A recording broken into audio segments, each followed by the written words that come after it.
Hello, my dear audience. I am Sanjay. Today, wind and air এই দুটি শব্দ ইংরেজির খুবই গুরুত্বপূর্ণ। উইন্ড এবং air.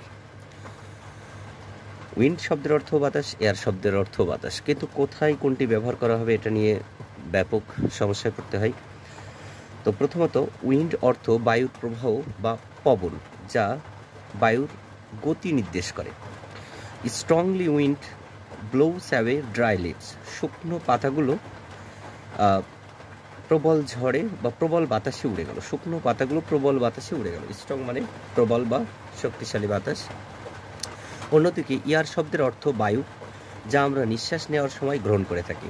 Example, the air in Dhaka city is seriously polluted. মারাত্মকভাবে দূষিত ঢাকা শহরের বাতাস। মারাত্মকভাবে দূষিত ঢাকা শহরের বাতাস। তো এটাই ছিল উইন্ড এবং এয়ারের মধ্যে সংক্ষিপ্ত বা মৌলিক কিছু বিষয়। Thank you.